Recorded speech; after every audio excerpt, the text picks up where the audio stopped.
İmanlı Müslüman doğalla. Huday Taala her yerde şerik bolsa şonda bereket koyuptur.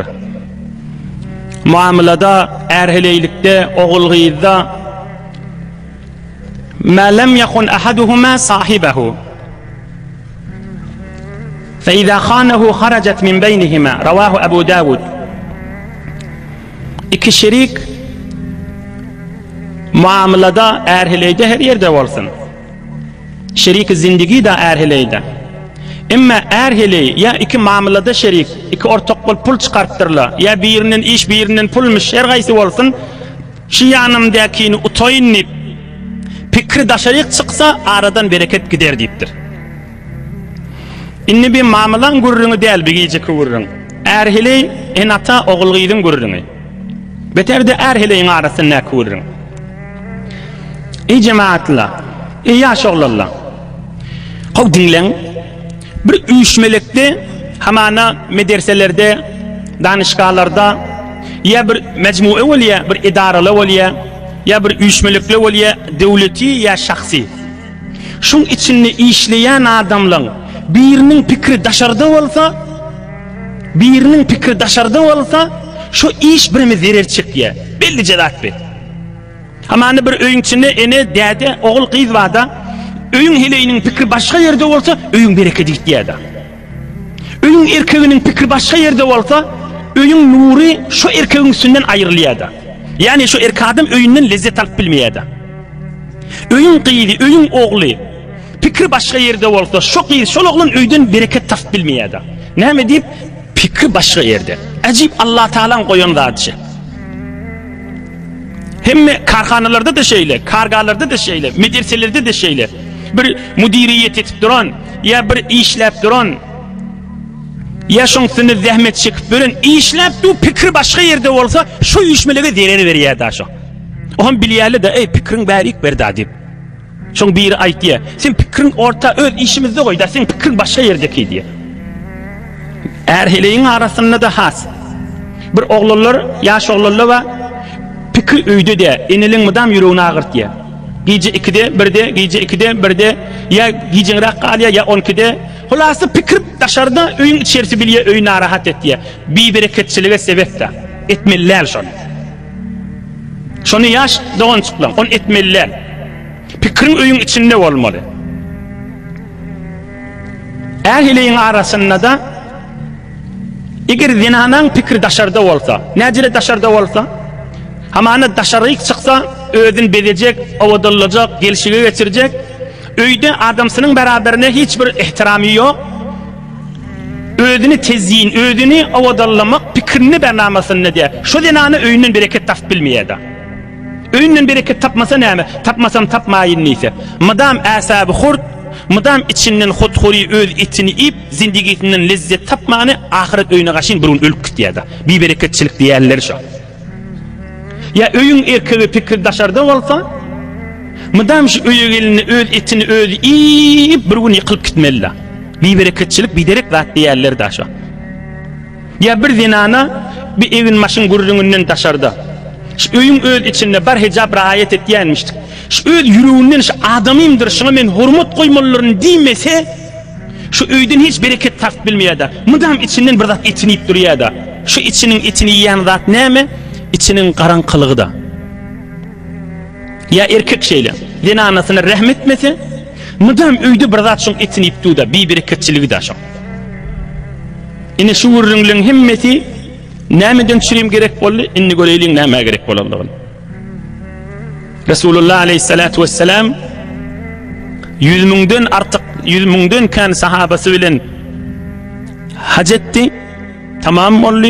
Medine-i Münevvere gaşin övrülü, yollu her kim ovasında qalan Medine-i Münevvere'nin adamları ve Medine-i Münevvere'nin tevrevnek adamla yanına da ta gelip Mescid-i Zülhuleyfe ay bir 10 kilometrlikte Medine-i Münevvere'nin şayet inni Medine-i Münevvere ulaşıp 8 kilometrlige gelen olsun. Halha Medine gelip tu şigice ştada yatar siptir. Şigice ştada qalar siptir. Ey ummatim deyiptir. Musafirattan gelenizde giyeceğin yarını öyünüze barmağın deyiptir. Musafiratdan gelingizde giyeceğin yarını öýüňize barmaň diýipdir. Indi ahyryny çeli dinleň, zihninizde bir tobar soraglar bardyr. Indi hajylar gelýär, ýa bir tobar adamlar maşyny işleýär, Tahran maşada gatnap giyeceğin yarını öýe gelýär. Bu gurrunlar näme? Pikiriňiz oňa harap etip bermäň. İnşallah hemmeleriniň ýeke-ýeke gurrunlary we jogaby geljekdir. Peygamberimiz aleyhissalatu vesselam näme diýipdir? Ýoksa Medine-i Munawwara görünipdir ha. Ştada düşeýliň diýipdir, erteden atar, o Medine-i Munawwara girer diýipdir. Peygamberimiz aleyhissalatu vesselamyň da özüniň edýän işi. Madam musafirata jeňe bir ýaňa gidenni diýjäň ýary bolsa hiç öýüne gelmeýänmiş. Ya ertirara gelýänmiş, ya ikininara gelýänmiş. Ya gün ýaşan wagtynda öýleden soň gün ýaşaýança, ya erti bilen öýläçilik gelýänmiş. Hammany beýik ulamalar gurrun etipdirler. Peygamberimiz aleyhissalatu vesselam bir diýmeginiň hikmet näme? Aňyrdan gelýän adam, "Ey jemaat, o zamanna bir ay yol, bir ay gaýçyn yol, bir ay beýle, 3 aýdan 4 aýdan ya bir mantagadan, bir Türkistan, Türkmenistan, Uzbekistan tarapdan gadim haja gidilse, şayet öýünden ugranyna 6 aýdan öýüne gelmeli bolsun. Öý gözleşiweti, buladymyň özü gözleşiweti. Ya haja gidipdir, ya tijarete gidipdir, ya gezmäne gidipdir. Hop gelşine öýüňe barmalylar. Ýok, Peygamberimiz aleyhissalatu vesselam barşyňa öýüňe barma diýipdir. Ya günnüz evvele sop bolsun, ertirara bolsun, ya öýleden soň kininara bolsun. Giyeceğin yarı bolmaly alla gurrun şu. Ey cemaat, mun delillerini wezden näme delil sebepli şeyler. Asıl gurrun da innişi. Hemme gurrun şun sünne inne. Karahata en yahcima minha ala ma yaqbahu indahu ittila'uhu alayh feyekunu sebeben li bughdiha. 4 delili var. Medine-i Munawwaraga ya öz şäherine giyeceğin yarını giyirme diýerligi. Awalky delili şu giyeceğin yarını barsa, bir de zenanasyny, oglanyň şogyny haçandan bäri görena, öýe hewes bilen, hoşluk bilen gelse, zenanasy da şu giyeceğin yarını gapy kaklanna, ya gapyny kakyp ya kakman içeri girenni, zenanasy şodur şunu öwünden çykanna, zenanasy adamsynyň öwünden çykanna, adamsynyň öwünden çykanna çaşgyn ýagdaýda öwünden çykamasyn we evvelin lehze musafiratdan gelenni. Şu Peygamberimiziň öz aýdan delilleriniň biri haşy. Zinanasy çaşgyn ýagdaýda öwünden çykyp, adamsy da onu halamany gözünden gaçyp da ýüreginden düşmege, ýüreginden aýrylmaga sebep bolamasyn, erti günnüzlükde zinanasy jemejur wagt barsyn diýipdir da. Yani hamany bolsa bolamalyň gurrun ha. Ähtimal bar. Şayet zinanasy çaşgynlyk ýagdaýda bolsun. O da o zamanna da has, her zamanna da bolsa şeýle.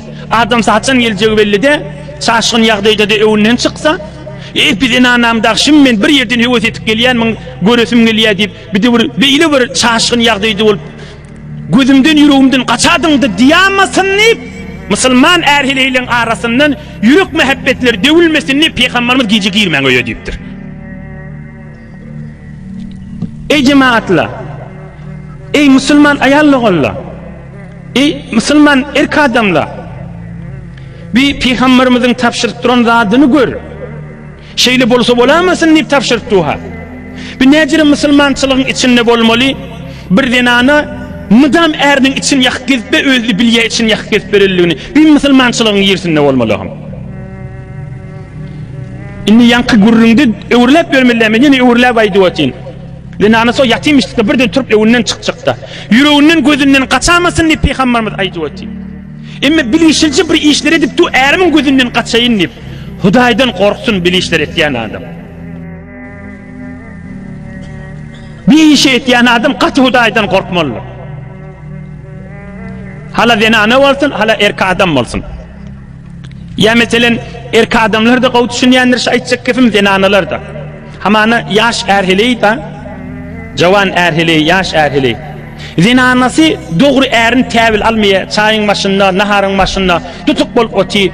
Adamsı da yüreğinden mıdan narahatda, bir narahatçılık kaynına kaynata eştilye. Ohum zenanan dil uzynna rahat kepliye. Meger men näme etdim diye. Gazyň ýanyna da şonu aýtdy. Ärin mahkum etdi, enaçasynyň ýanyna da. Meger men näme etdim diye. Meger hetmen birini tayak bilen vurmalymy? Men şonu bir iş etdim diýmelim.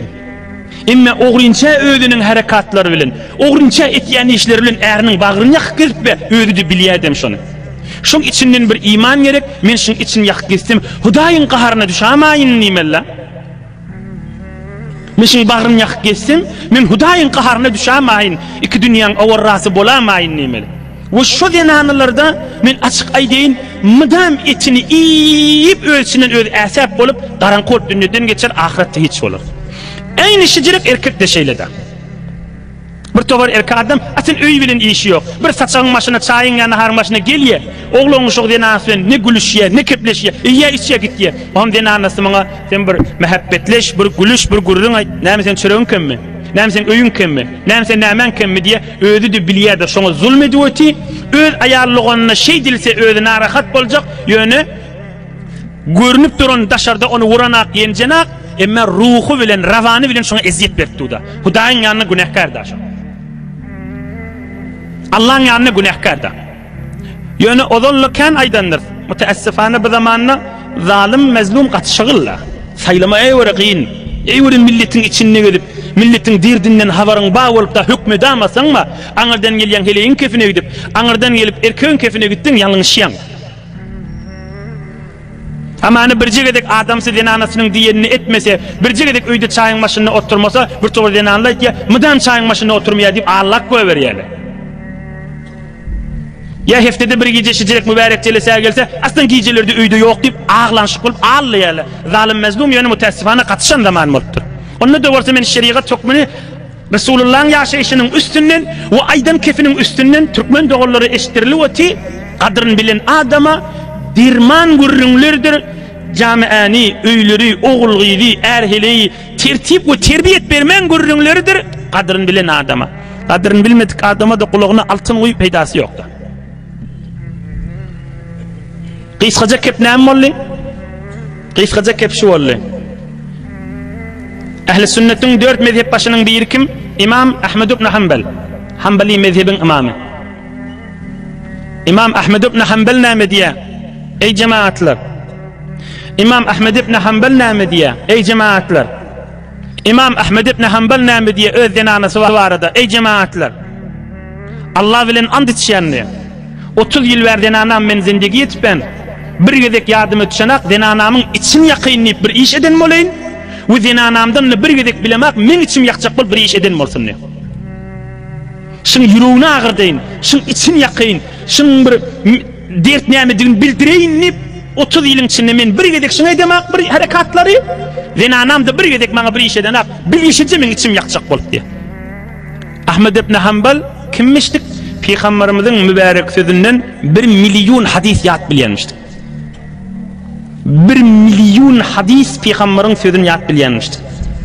Müň däne müň ha. Zindagide icra etipdirli 30 ýyl berşe etip ketdi. Ýene netijesi näme boldy? Sen soraýanda men oğulgydyma näjire terbiyet berip aýdyn şikepler qysgaja. Ey cemaat gadryny bilen haş talak keplen. Qysgaja şeşi. Ey gyýdym diýmeli.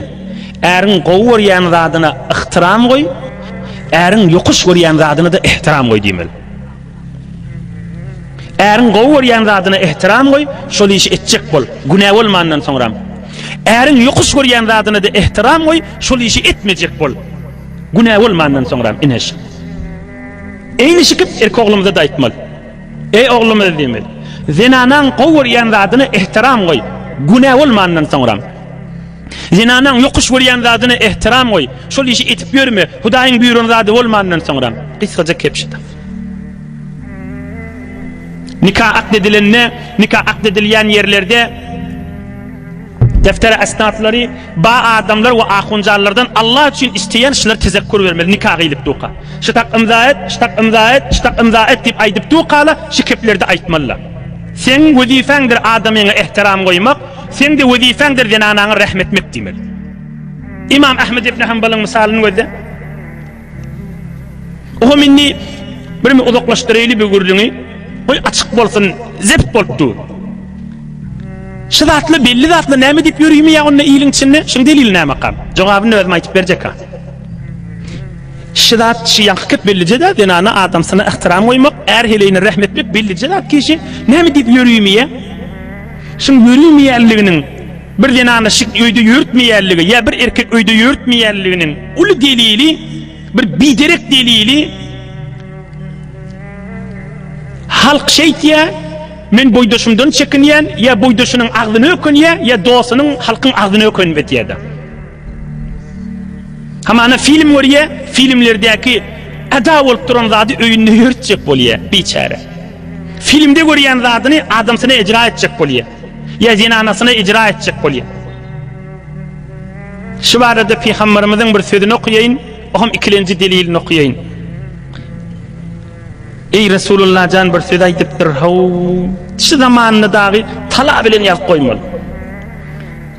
Mert jawan oglan dinle. Qala sallallahu aleyhi ve sellem: La takunu imma. Ey ummetim imma bolmaň diýipdir. İmma ana molya ya Resulullah diýipdirler. Onu Peygamberimiz aytypdyr, imma diýerler bir adamlar vardır. Ola aýtýarlar: İn ahsanan nasu ahsanna ve in zalamu zalamna. Adamlar gowy iş etse halk sadaka istemende şu sadaka barajak. Halk barmasın men barjakka. Halk tecvid öwrenýän bolsa men de tecvid öwrenjek. Görýär hemme gatna oty men de gatnajak. Hiç kim gitmese okyp görjek gel. Halk hatma döwre okuysa men de okuyjak. Halk okuymasa men de okuyjak gel. Men merdom menen bile, men halk bilen bile. Özüm bir gowy iş edip mertlik özümden köküdip näme işim ma? Halk gowy iş etse men de gowy iş etjek. Emme şu ulu millet iş günah etse men de günah ediberjek. Men hiç yerde özüm öwes iş biljek gel. Bu adamlardan bolmaň diýipdir Peygamberimiz. Näme bolmalaryna Resulullah aýtdyr. Walakin wattinu anfusakum. In ahsanan nas an tuhsinu ve in asa'u fala tadlimu. Rawahu at-Tirmizi. Beýtmäň diýipdir. Özüňizde mertlik öwredin diýipdir. Özüňde temrin beriň. Özüňizde ökde edin. Özüňizde igdiş edin. Özüňiz zahmet çekin. Näme üstüne? Adamlar sogawy iş etse, adamlar gowy iş etse, siz de gowy iş edin. Adamlar günah iş etse, yo men etip biljek dälli wayt diýipdir. Adamlar gowy iş etse, sen de gowy iş et. Adamlar günah iş etse, yo men etip biljek dälli wayt diýipdir. Adamlar gowy iş etse, sen de gowy iş et. Adamlar günah iş etse, yo men etip biljek dälli. Ine öýüň içinde uly derdiň bir işi da. Bir zinany adamsyna eziýet berýän ýeriniň biri boydaşyndan, aýallygyndan, ya öz ejikesinden, daýdasyndan mydam ärini aýtýan kefi falanylar göze, falany ne şoň menen bile kabre girjek, ne kıyamet bile turjak, ne hesap kitabı bile boljak. İştat zindagisi bir däşi dünýede. Mydam şonu agdap eziýet berýär. Peygamberimiz olardan bolmaň diýipdir. Ya erkek şeylerde içerisine eziýet berýär, ogul gyzyna eziýet berýän dädeli bar. Zinanasyna hewre eziýet berýän erkekler bar. Peygamberimiz aleyhissalatu näme dip eziýet berýär? Halka wara boljak bolýarda. Falanyň zinanasyny gözde, falanyň näme dip günah ýerden biderek zady öwretýärda. Peygamberimiz aleyhissalam aýtdy, olardan bolmaň diýipdir. Ine giýje öýe barmalla deliliniň bir näme boldy? Canımız malımız kurban olsun Resulullah cana. Bir wagt ýanaňyňyzy çaşyn ýagdaýda görüp de gözüňizden gaçamasyn. Bir delil şu boldy. İkilenji delili. Näme diýip giýje öýe girmeliler? 4 delil boldy. Mazannatut tuhmat sebepli. Yani näme? Yani teberrüken okuýaýyn. İnne Abdullah ibn Rawaha radiyallahu anh ata imra'atahu leylan ve indaha imra'atun tamshituha fadhannaha rajulan فأشار إليها بالسيف فلما ذكر ذلك للنبي ذكر ذلك للنبي صلى الله عليه وسلم نهى أن يطلق الرجل أهله ليلة. Büyük sahabaların biri Peygamberimizin giýje barmaň diýen kefin odal eşitmänler bilmeýänmiş. Uluk musafiratdan bir gün gelinni giýjen ýaryny öýüne bartdyr. Öýüne zinanasy barda. Giýje görüpdir zinanasynyň saçyny bir darapdy. Muňa erkek adam mukadip kılıcını alıp sıyırjak bolupdyr, oňa çelip bilipdir zinanasy kıýgyrtdyr. Bula aýallygynym diýipdir. Işygy ýakypdyrlar, aýallygyny saçyny darapdyrmyşdyk zinanasynyň. Resulullah can derman gözümüzün nuru Resulullah aleyhissalatu vesselam Allah'ın izzet şeref veren ben nesi ummatını övreden zadı da bir derek narahatçılık Müslümanların arasında bolamasın diye güfürdeşip barman oğrinça da öňüňde barman dipdir. Türkmenin arasında da bolan vakıada kan habicirek. Musafiratta ya hıtmatta ya daş yeri gidip diye fakir öýüne gelip halkı ya doğullarını turulmayınıp oğrinça öz öýüne girenine hem sayesi verip ya ağası verip eline tayak alıp ya beylikzat alıp öýe bir erkek giyipdir deyip sonra görýär öýüň öz eýesimişdi. Şu ýagdaýlar ba. Peygamberimden şu sözüne amal etmesizlikden de. Görse öýüň öz eýesi. Görse şu dinanyň öz adamsy. Görse eline tayak alıp duranyň öz erkek dogany. Peygamberimiz aleyhissalatu vesselam ummatyna derman öwreden zady näme boldy? Gijaň ýaryna bir yerden geleňizde barmaň diýipdir öýe. Daňat ýança gözleşiň ya awwel şart gijaň awwalyna ikinni nara bolsun diýipdir. Ine dinin, İslam'ın, Resulullah'ın ve Allah Teala'nın Müslümanlara beren terbiyetinin bir işi. Manaları öde içindeki manaları sofallah yarişan näme diye erer din ilmi çon zerdalu ve dost mulezzizdir anın hem mağzi hem pust. Huday Teala sofallah yarişana cennete firdevs verdi. Mana için öde erer din ilmi çon zerdalu ve dost mulezzizdir anın hem mağzi hem pust. Din ilmi erk yali zerdalu yali şiğirk yal qawgattır dipdir. Daşını yiysen de takamlıdır, şernivin dövüp içinin mağzını yiysen de takamlıdır. Din ilminin içine girsen, içi daşı süyücü ol qalar dipdir. Resulullah aleyhisselamın kıysaca keyfinin daşını eşitip de içine giyip gördük. Ne kadar manalı yatı? İki delili geçti, üçüncü delili.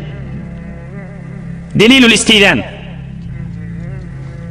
Hamane yankı iki delile zinanası olsa, zinanası yok, ölünmedik oğlun olsa näme? Ölünmedik oğlun ne olsa, Huday Teala Sure-i Nur'da bütün Müslümanları emretti. Oluruşu mübarek seleselerde de geçti. لِيَسْتَأْذِنْكُمُ الَّذ۪ينَ مَلَكَتْ اَيْمَانُكُمْ وَالَّذ۪ينَ لَمْ يَبْلُغُ الْحُلُمَ مِنْكُمْ ثَلَاثَ مَرَّاتٍ مِنْ قَبْلِ صَلَاةِ الْفَجْرِ وَحِينَ تَضَعُونَ ثِيَابَكُمْ مِنَ الظَّهِيرَةِ وَمِنْ بَعْدِ صَلَاةِ الْعِشَاءِ ثَلَاثُ عَوْرَاتٍ لَكُمْ. Öz enatağınız da olsa, öz doğununuz da olsa, bira erti namazdan öwünçe, bir de sür önerten, bir de yatsı namazdan soň icazat alman girmän diýipdir. Şodur şunu öýe barsaň, öz ayallygynyňdan ya eniňden awrat ýagdaýyla göze düşänmesin diýip, o olary mudam utançlyga düşänmesin diýip, öýlenmedik de bolsa, içerisiniň hormatyndan şin giýje barmalarla. Ýene bir ýagdaýda awrat ýagdaýda bolmasa da, ahyrky delille şu ürünle öýleriniň habary ýok bolsa haçan geljekden ine asl zihninizdäki pikrinizdäki soragyň jok. Men teberrukan fiqh hanafiden okuyup bereyin. Amma iza kharaja li hajatihi mesela naharan wa raja'a laylan wa man a'lama ahlihi bi wusulihi fi waqti kaza mesela la yatanawaluhu hadha an-nahy kaza qalahu al-allamah al-ayni fi al-umdah. Fiqh hanafida diýer bir adam amana İran gümmette bolsa maşini bilen Tahrana maşada gidipdir, içerisine ait diye men ertakşam gelerin, ertakşam gelmesem inşallah birun akşam gelerin diye. Ol adamlar giýjän ýarda bolsa öýe gelamaly. Şun öýüniň amadagisi we taýýarlygy bar. Şun geljegi şiýje geler ya ertakşam geler diye. Ya aýdypdyr, şun hamana aýyň 1-2 inniki aýyň 1-ni ikisini gelerin diýipdir. Bütün ýyl hajyla geljek bolanyna biri sorady. Bir neçe ulamalar aýdýar giýje öýe gelmelerle ýaşy ýagdaý nädir diýip. Onda ona şahsy jogap aýdypdyk, ine şu mahalle umumy aýdýar. Ol aýdýarlary haçan geljegi belli däl bolsa. Emma bu mahal elhamdülillah alam jahan bilýär haýsy kerwan haçan geljegini. Bu mahal gelýän musafir ya mobilyň üstü bilen, telefonyň üstü bilen ya odal aýdyk gitýär öýlerine habar berýär. Diýjäň ýaryna geleni bilen şeriat müşkili ýokdur. Ine ahyrky 4-nji delil näme boldy? Öýleriniň habary ýok bolsa, öýlerini birdenle giýjäň ýaryny ukyň içinde näçe wagt mundan odal giden adamsy geldi diýip, giden ogly geldi diýip, giden doğanım geldi deyip uqyň içinde ya akıllan çaşıp ya özünden gidip ya bir narahatçılıklar ya ölamasın deyip ýüregi ýarlyp begenip ýaqynanyp şo ýagdaý düşämesin deyip ine Resulullah aleyhissalatu vesselam ummatyna aýdypdyr, belli bolmasa, belli etmesen gijan ýaryny öýe barmalar diýipdir. Ine Resulullah aleyhissalatu vesselam Medine-i